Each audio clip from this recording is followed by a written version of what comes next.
आज हम हैं रामेश्वरम में, भगवान श्री राम की लीला भूमि पर। और इस पवित्र यात्रा में मैं आपको लेकर चल रही हूँ एक ऐसे स्थान पर जहाँ भगवान श्री राम ने अपनी करुणा और धर्म का सबसे सुंदर उदाहरण दिया है।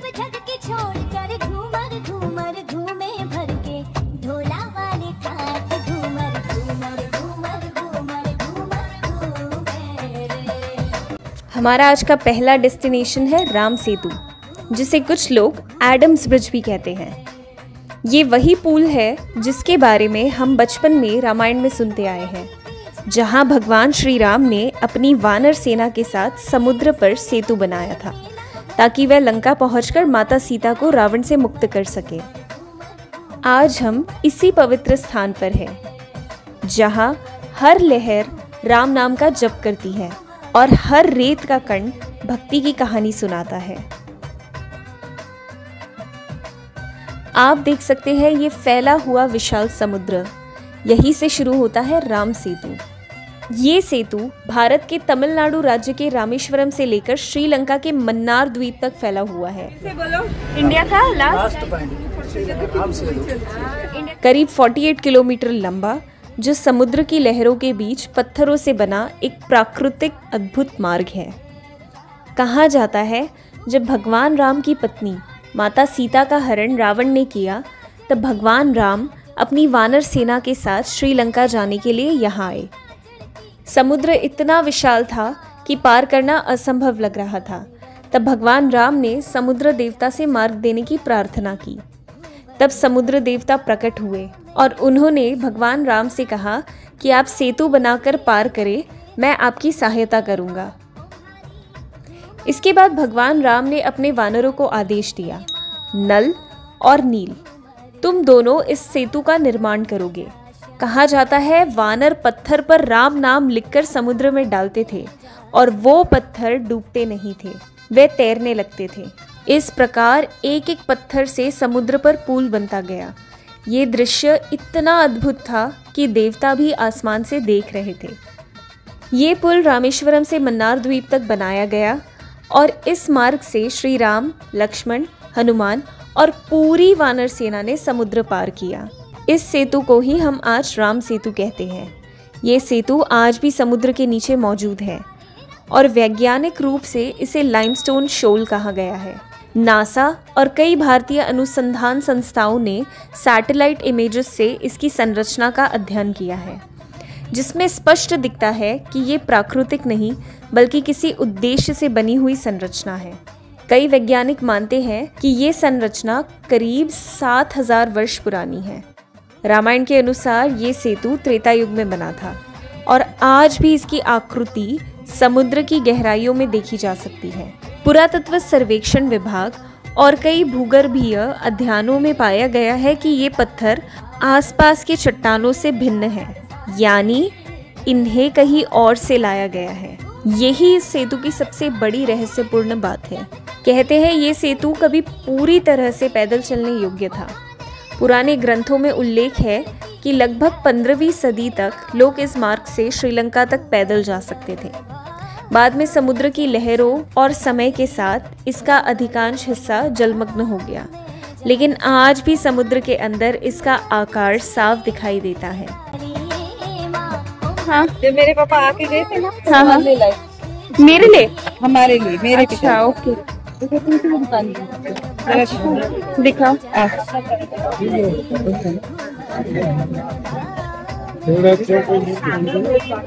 रखी थी तुम्हारे पास?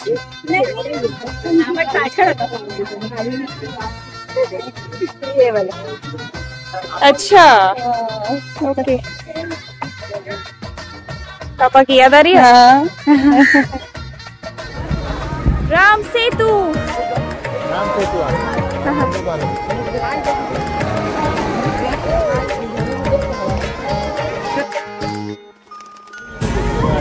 हाय, हरे कृष्ण।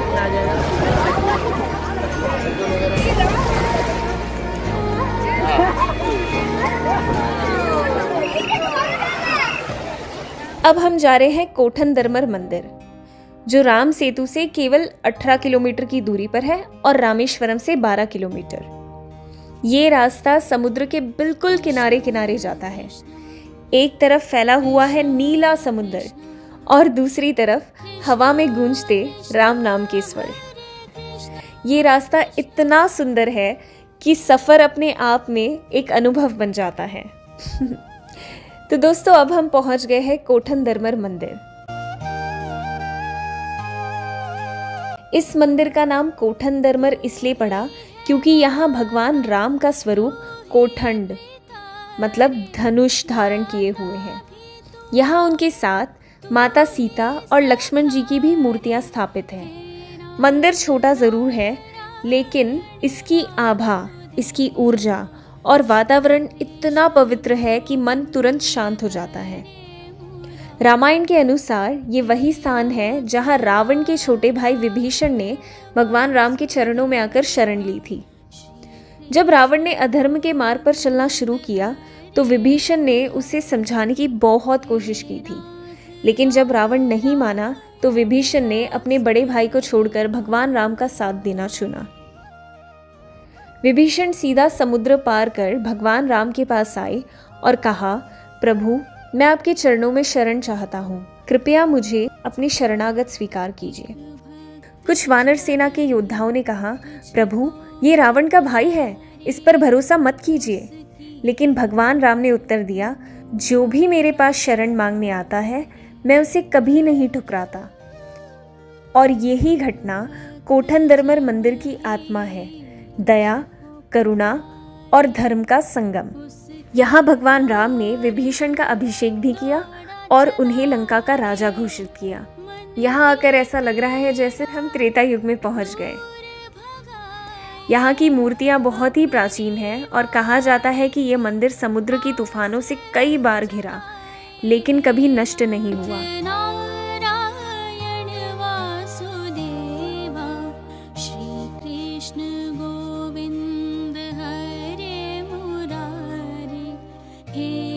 कोठन-दरमर से निकलकर हम आगे बढ़ चुके हैं और अभी हम उस स्थान पर जा रहे हैं जहां पर भारत के मिसाइल मैन, हमारे पूर्व राष्ट्रपति डॉक्टर APJ अब्दुल कलाम जी का जन्म हुआ था।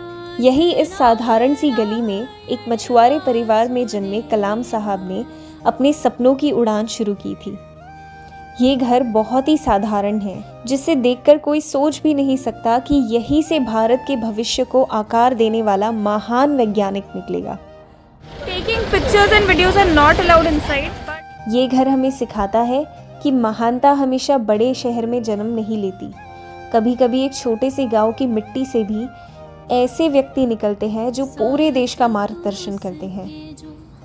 घर के ठीक सामने एक और दिलचस्प जगह है। यहाँ एक सुपरमार्केट है जिसका नाम है APJ अब्दुल कलाम मार्केट। नाम सुनकर ही लगता है जैसे यहाँ की बाजार में उनकी स्मृति को जीवित रखे हुए हैं। यहाँ अंदर तरह तरह की चीज़ें हैं, स्थानीय हस्तशिल्प, शंख, मोती, शेल से बनी शोपीस और रामेश्वरम स्पेशल सोविनियर, जिन्हें लोग स्मृति के रूप में लेकर जाते हैं।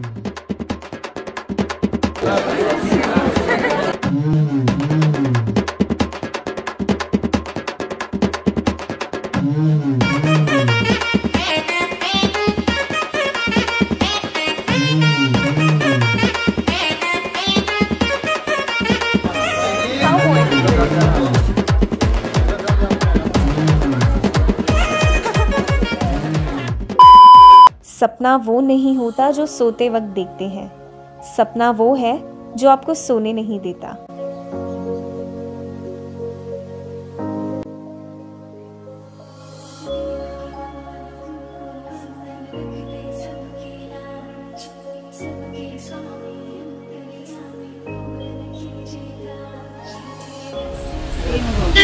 यहाँ है लक्ष्मण, यहाँ सीता कुंड। ये स्थान माता सीता को समर्पित है। कहा जाता है कि जब भगवान राम समुद्र पार करने की तैयारी कर रहे थे, तब माता सीता ने यही भगवान राम के विजय के लिए प्रार्थना की थी। ये कुंड बहुत ही शांत और पवित्र हो सकता था, लेकिन इसे मेंटेन नहीं किया गया है। कुंड के पास ही माता सीता का एक छोटा सा मंदिर है, जहाँ उनकी मूर्ति अत्यंत कोमल और करुणामयी रूप में विराजमान है। सीता कुंड was quite disappointing. मेंटेन नहीं किया हुआ है इसको। ये है राधा कृष्ण लीला मंदिर। इस मंदिर की विशेषता ये है कि यहाँ श्री कृष्ण की हर लीला बाल्यकाल से लेकर मथुरा और वृंदावन तक जीवंत रूप में प्रदर्शित की गई है। मंदिर के अंदर प्रवेश करते ही ऐसा लगता है जैसे आप वृंदावन पहुंच गए हो। यहाँ गोवर्धन लीला का दिव्य दृश्य सजीव रूप से देख सकते हैं, जहाँ भगवान श्री कृष्ण एक हाथ से गोवर्धन पर्वत उठाए हैं और नीचे गोकुलवासी गाय और गोपियां उनके चरणों में शरण लिए खड़ी हैं। पूछ री के लौटा की हुप हुप प्यारे, क्या बात है बंसी वाले, शाबाश है। इस मंदिर की सबसे खास बात यह है कि पूरा मंदिर शीशे ग्लास से बना है। दीवारों, छतों और खंभों पर जगह जगह राधा लिखा हुआ है। जब सूरज की किरणें इस मंदिर के भीतर प्रवेश करती है तो पूरा परिसर सुनहरी रोशनी और चमक से भर जाता है। यहाँ का माहौल अत्यंत भक्ति और प्रेम से भरा है, मानो हर दर्पण से राधा नाम का जप सुनाई दे रहा हो।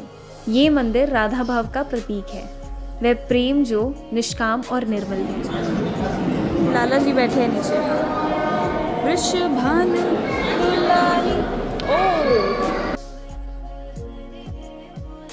ये जो टंकी है पूरा कांच से बना हुआ है, which is very fascinating। परिक्रमा। लेट्स डू द परिक्रमा। आपको वैसे मेरे साथ चल चल के परिक्रमा की हैबिट हो गई होगी। So pretty. कितना सुंदर है ना, कांच में बना हुआ। हाँ ये वो यंत्र वही है। हाँ तो टोटल कांच में नक्काशी बेटा, इसके लिए ऐसा किया। हाँ, yeah, it's all made up of glass. Pieces of glass.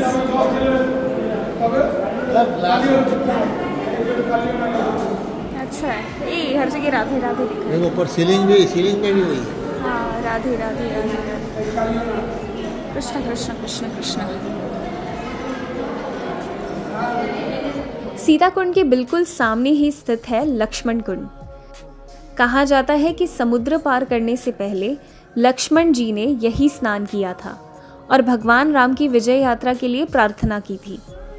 इस कुंड के पास एक छोटा सा लेकिन अत्यंत सुंदर लक्ष्मण मंदिर है, जहां भगवान लक्ष्मण का धनुषधारी रूप स्थापित है। मंदिर में राम लक्ष्मण के भाईचारे और निष्ठा का भाव हर मूर्ति, हर दीवार पर झलकता है। लोग यहाँ पर दीपक जलाकर प्रार्थना करते हैं कि उनके जीवन में भी लक्ष्मण जैसी निष्ठा और समर्पण जागृत हो।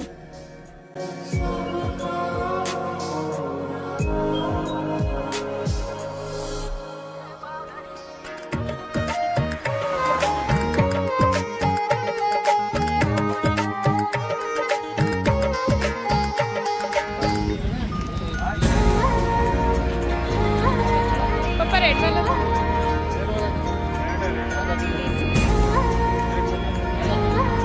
तो अब हम जा रहे हैं रामेश्वरम के नटराज मंदिर के प्रवेश द्वार पर। ये मंदिर देखने में भले ही छोटा हो, लेकिन इसकी आध्यात्मिक गहराई बहुत विशाल है। कहा जाता है कि जब भगवान राम ने समुद्र के मार्ग बनाने के लिए पूजा की तो उन्होंने भगवान शिव की नटराज रूप में आराधना की थी। यही कारण है कि रामेश्वरम में केवल राम की नहीं बल्कि शिव की उपस्थिति भी उतनी ही प्रबल है। नटराज यानी नृत्य के देवता, जो सृष्टि का सृजन, पालन और संहार तीनों एक ही नृत्य में प्रकट करते हैं। भगवान शिव का ये रूप अत्यंत गूढ़ और दिव्य है। उनका एक पैर ऊपर उठा, दूसरा पैर अपहस्मर पर, जो अज्ञान और अहंकार का प्रतीक है। मंदिर के गर्भगृह में स्थित नटराज भगवान की प्रतिमा तांबे और कांसे से बनी हुई है। उनके पीछे सर्पकार ज्वालमाला बनी है, जो उस ऊर्जा का प्रतीक है जिससे पूरा ब्रह्मांड संचलित होता है।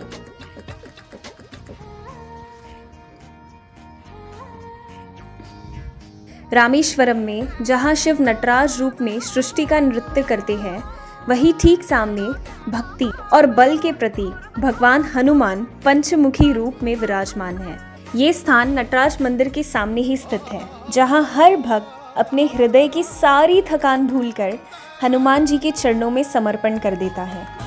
कहा जाता है कि ये वही स्थान है जहाँ से हनुमान जी ने लंका दहन के बाद भगवान राम से पुनः मिलन किया था और यही उनके 5 मुखों वाला रूप धारण किया था, ताकि रावण के पुत्र अहिरावण और महिरावण का वध कर सके। पंचमुखी हनुमान जी का ये रूप अत्यंत दुर्लभ है। उनके 5 मुख अलग अलग दिशाओं में हैं। हर मुख का अपना एक विशेष अर्थ और शक्ति है।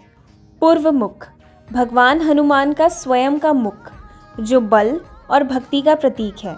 दक्षिण मुख भगवान नरसिंह का, जो भय और नकारात्मक को नष्ट करता है।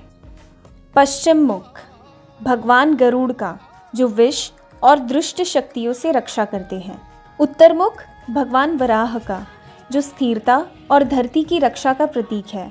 ऊपर मुख भगवान हयग्रीव का, जो ज्ञान और बुद्धि प्रदान करते हैं। ये पंचमुख रूप हनुमान जी का वह स्वरूप है जो हर दिशा में अपने भक्तों की रक्षा करते हैं।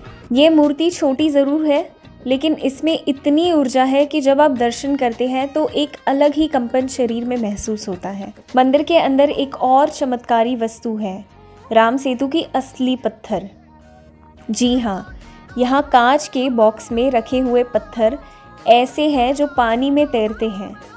कहा जाता है कि ये वही पत्थर है जिन पर भगवान राम के नाम लिखकर वानर सेना ने समुद्र पर सेतु बनाया था। जब आप उन पत्थरों को देखते हैं तो रामायण की हर घटना सजीव हो उठती है। आई होप आप सभी के बहुत ही अच्छे दर्शन हुए पूरे रामनाथपुरम के। लेकिन अभी भी जो मेन टेम्पल है हमारे रामनाथपुरम का, वो है रामेश्वरम। और अगली वीडियो में मैं आपको ले चलूँगी रामेश्वरम, जो 12 ज्योतिर्लिंगों में से एक है। This is one of the dhams.